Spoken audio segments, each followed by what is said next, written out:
tranquilo? Como que vocês estão? Tudo bem? Então, estamos aqui, né? Semana 16. E essa semana estamos aí com o SPE Revisa, galera.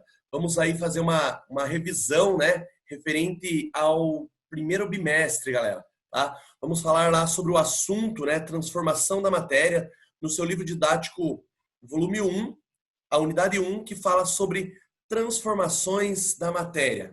Tranquilo? Então, vamos dizer assim, nessa semana, né, esse vídeo aí de revisão, o SPE Revisa, nós vamos aí resolver alguns exercícios fazendo a revisão dos conteúdos. Tranquilo? Vamos lá, então? Bom, então, primeiramente, pega comigo lá seu livro de atividades, na página 6. Lembrando, nós estamos volume 1, tá? Então, livro de atividades, volume 1, página 6, é o exercício 2. Bom, galera, o exercício 2, ele diz o seguinte: nos itens a seguir, assinale F para as transformações físicas e Q para as transformações químicas. Antes de nós entrarmos a resolver esse exercício, primeiro vamos entender o seguinte: qual que é a diferença entre uma transformação física e uma transformação química? Galera, é bem básico, é bem simples. Transformação física é aquela que não tem alteração na composição da matéria. Ou seja, o produto inicial é igual ao produto final. Tranquilo? Nós não temos alteração na composição do produto. Beleza?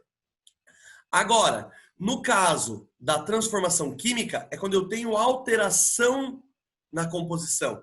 Né? Exemplo, se eu pego uma madeira, uma lenha, e eu queimo essa lenha, no início eu tinha uma madeira. No final, eu tenho os gases que foram liberados, né? E tenho as cinzas. Tranquilo? Tem os resíduos. Então, nesse caso, eu tive alteração na composição. Então, quando eu altero a composição, eu tenho uma transformação química. Quando não altera a composição, eu tenho uma transformação física. Né? Por exemplo, se eu pegar assim um papel, né? Se eu pegar um papel e eu rasgar esse papel, ele deixou de ser papel porque eu rasguei? Não. Nós tivemos ali o quê? Nós tivemos uma transformação física. Tranquilo? E uma coisa importante de se lembrar é que todas as mudanças de estados físicos, tá, galera? Elas são consideradas transformações físicas. Nós vamos falar sobre elas daqui a pouco. Belezinha? Vamos lá, então. Deterioração de alimentos, né? Degradação dos alimentos. Altera a composição. Então, é uma transformação química. Né? Depois, nós temos ali formação das nuvens. Né? Formação das nuvens está relacionado com as mudanças de estados físicos, transformação física. Digestão dos alimentos, né? Existe a quebra das moléculas, enfim. Nós temos toda uma transformação na questão da digestão dos alimentos. Temos uma transformação química. Queima do carvão para fazer churrasco. Também nós temos alteração na composição, transformação química. Corte de cabelo. Cortar o cabelo eu não modifico vamos dizer assim, a composição. Eu tenho uma transformação física. Fotossíntese realizada nas plantas, né? Nós temos uma transformação química. Por que a fotossíntese tem uma transformação química? Né? Vamos lembrar lá, as plantas elas absorvem um gás, né? E com a presença de luz solar, realizam todo o processo e liberam um gás diferente. Né? Então, assim, é importante vocês lembrarem que a fotossíntese é um processo vamos dizer assim, um processo de transformação química. Derretimento do sorvete, né? É físico, simplesmente muda o estado físico. E a tintura do cabelo. A tintura do cabelo, ela é uma transformação química. Tintura no cabelo, né? Beleza? Então, basicamente é isso aí. Tranquilinho? Vamos lá? Vamos agora para o próximo exercício, galera. O próximo exercício é o exercício 3, lá do seu livro de atividades, volume 1. E o exercício 3 diz o seguinte: o esquema abaixo representa as mudanças de estados físicos de uma determinada substância. E deu aqui 3 figuras que representam o estado sólido, estado líquido, estado gasoso. Galera, no estado sólido, as moléculas elas estão extremamente organizadas, né? Estão bem, vamos dizer assim, bem organizadas. No estado líquido, essas moléculas já são um pouco mais vamos dizer assim, livres. E no estado gasoso, elas estão totalmente afastadas. Precisamos lembrar: sólido, líquido e gasoso. Tranquilo? vamos considerar aí os 3 estados físicos. Do sólido para o líquido, ou seja, o derretimento do gelo, um exemplo, né? Do sólido para o líquido, a mudança do sólido para o líquido, ela é chamada de fusão, beleza? Agora, quando sai do líquido aqui e passa para o gasoso, né? Ah, professor, é ebulição? Galera, presta atenção nisso. A passagem da substância do estado líquido para o estado gasoso, ela é chamada de vaporização. E a vaporização pode acontecer de 3 formas. Tá, galera? Isso é importante. Vaporização pode acontecer de 3 formas. Vaporização pode acontecer de forma lenta, chamada de evaporação, forma rápida, chamada de ebulição, e forma instantânea, chamada de calefação. Vou citar exemplos para vocês aqui.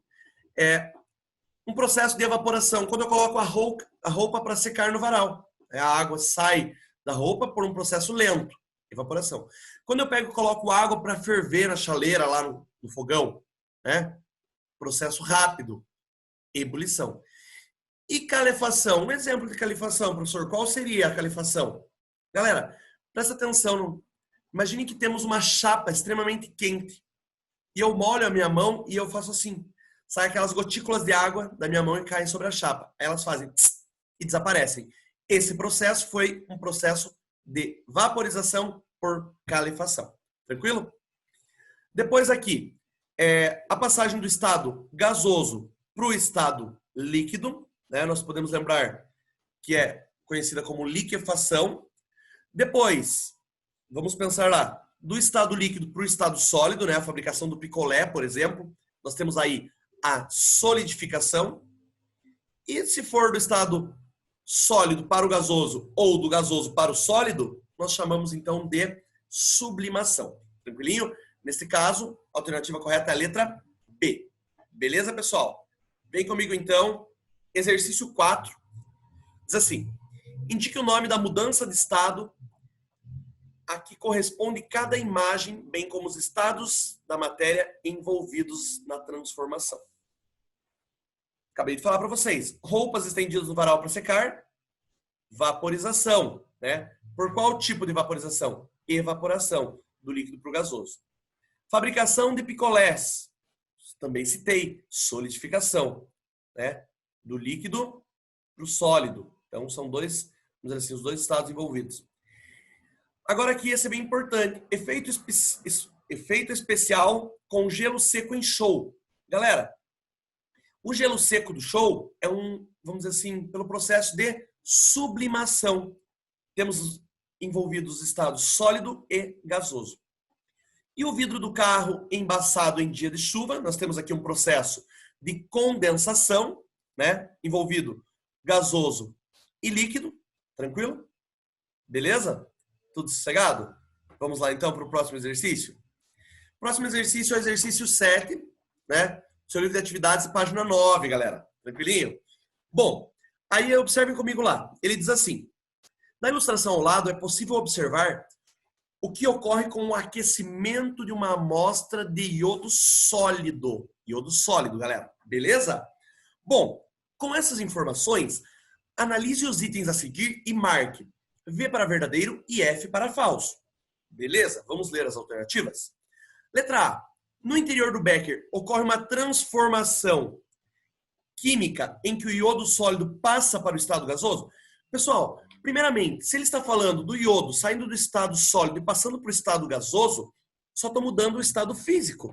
Se eu só mudo o estado físico, significa que a transformação é uma transformação física. Então essa está falsa. Beleza? Letra B. Nessa situação, a mudança de estado da matéria é chamada de sublimação? Opa, do sólido para o gasoso ou do gasoso para o sólido, sublimação. Perfeito. Verdadeira? Letra C agora, galera. Nesse processo ocorrem 2 transformações, a fusão e a vaporização?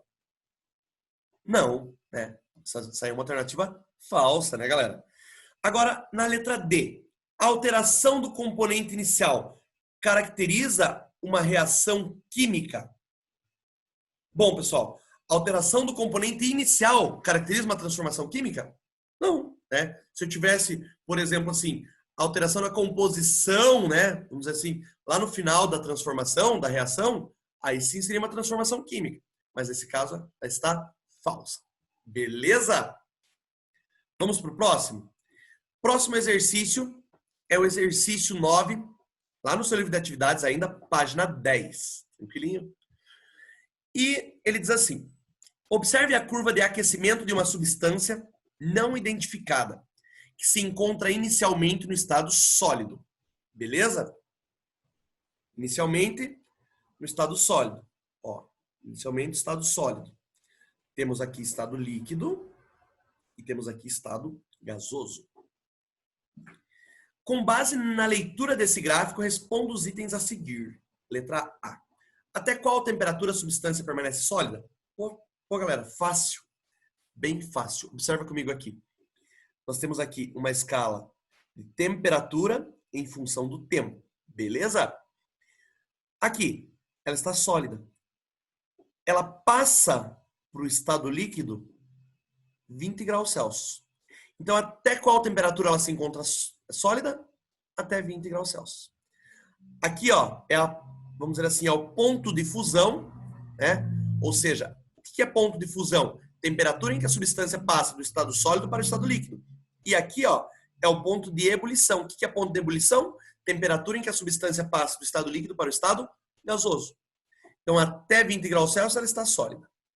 Qual a temperatura de fusão dessa substância? É só analisar. Eu acabei de falar, o ponto de fusão é aqui. Então, a temperatura de fusão é 20 graus Celsius. Ponto de fusão ou temperatura de fusão, 20 graus Celsius.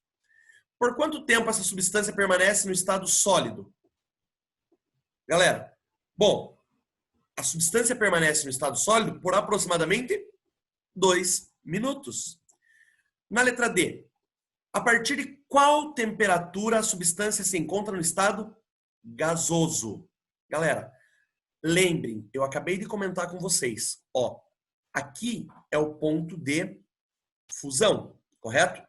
E aqui é o ponto de ebulição. Então, ponto de fusão é a temperatura, ó, ponto de fusão tem uma definição um pouquinho diferente do que é fusão. Fusão é passagem do sólido para o líquido. Beleza? Agora, ponto de fusão ou temperatura de fusão é a temperatura em que acontece essa passagem. Então, 20 graus Celsius, temperatura de fusão, né? Ou seja, a substância sai do estado sólido e passa para o estado líquido.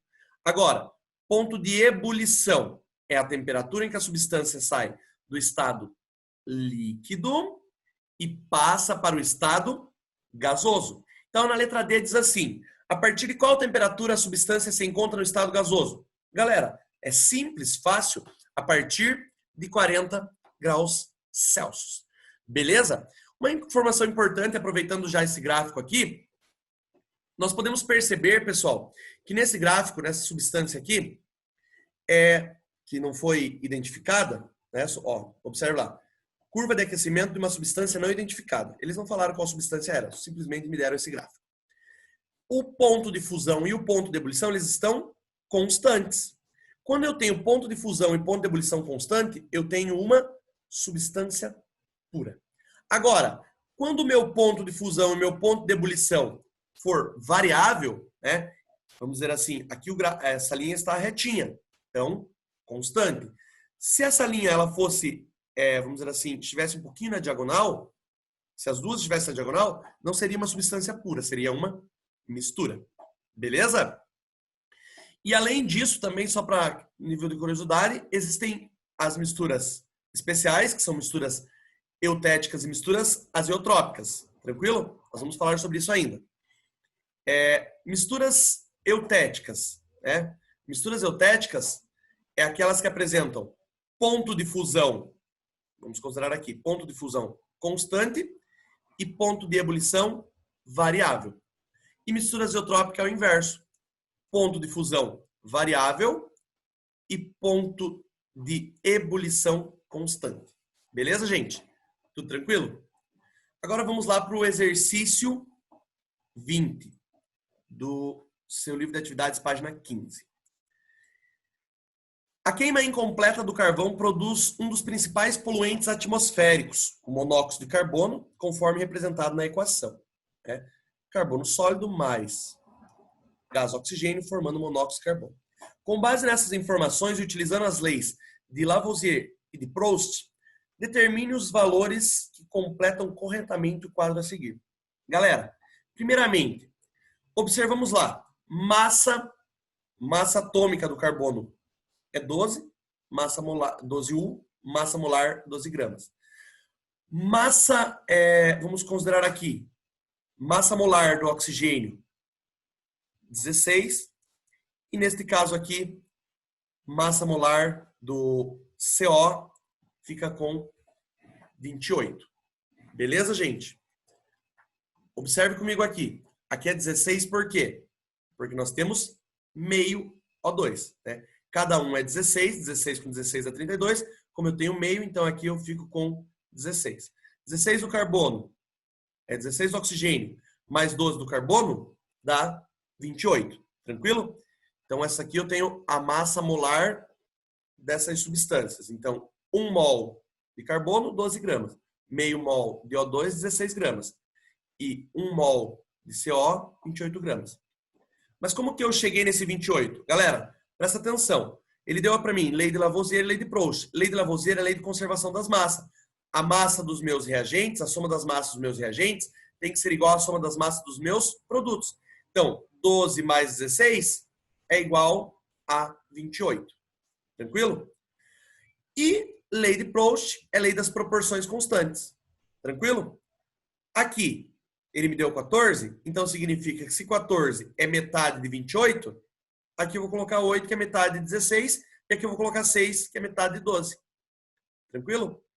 Aqui ele me deu 160, né? Aqui eu vou colocar, então, 120. 120 mais 160, 280. Aqui, observe, vamos considerar o primeiro exemplo, é o exemplo que está aqui, né? 1 mol de carbono, meio mol de gás oxigênio e 1 mol de CO.